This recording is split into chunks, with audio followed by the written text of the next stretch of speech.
রান্না করতে চলে এসেছি, কিন্তু কি রান্না করব জানি না। তাই কড়াইতে 1 গামলা তেল দিয়ে দিলাম। এখন দিয়ে দিব পেঁয়াজ। 1 খাবলা পেঁয়াজ নিয়েছি, কম দেওয়া যাবে না। আবারও পেঁয়াজ দিব, বারবারই দিব।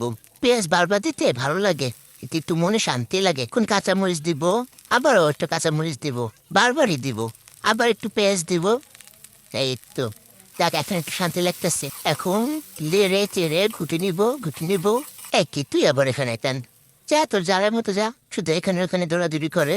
যাক দেখো, আমার পেঁয়াজটা লাল লাল করে ভাজা হয়ে গিয়েছে। এখন আমি সবজিগুলো দিয়ে দিব। এখানে আছে পেঁপে, আলু আর গাজর। দেখছো, ও আবার এখানে বাজে আছে। যাই হোক, এখন একটু লবণ দিয়ে দিব।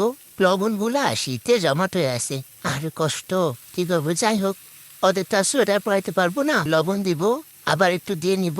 বারবারই দিব, ভালোই লাগে বারবার দিতে। একটু হলুদ দিব, বেশি দেওয়া যাবে না বুঝছো, অল্প একটু দিবা। বেশি হলুদ দিলে গন্ধ আসে, ভালো লাগে না। এখন একটু সবকিছু মেশাবো, আবার একটু ঘুটে নিচ্ছি। দেখছো, ওরা খালি দৌড়াদৌড়ি করে। এই তুই এখানে পশুত কেন, তুই থাকবি করতে, যা শুধু দৌড়াদৌড়ি করবে। যেন আমার রেসিপি ফলো করো, ঠিক আছে? ফলো কইরা জানাইও, কমেন্ট বলবা কেমন হয়েছে। ঠিক আছে, তোমরা তো কমেন্ট করোই না। তোমাদের কমেন্ট পড়তে আমার কত ভালো লাগে, কিন্তু তোমরা কমেন্টই করো না। দূর, ভালো লাগে না। যাই হোক, এখন যে টমেটো দিয়ে দিচ্ছি। টমেটো কিন্তু খুব মজা, বুঝছো? শীতে এই টমেটো ধনিয়া পাতা ভাজিতে না দিলে আমার কাছে ভালো লাগে না। সব কিছুতে টমেটো ধনিয়া পাতা আমার কাছে দিতে ভালো লাগে।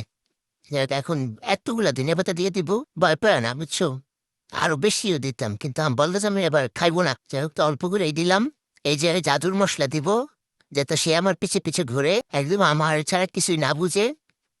দেখছো, দিয়ে দিছি খাবারে, তোমরা দিও, ঠিক আছে? এই তো এখন পুরো সব কিছু একদম মিশিয়ে নিব। একটা ইস, কি একটা গ্রান, উফ, খুবই মজা। এখন আমি এগুলো গরম রুটি দিয়ে খাবো, ফুলকো ফুলকো রুটি দিয়ে।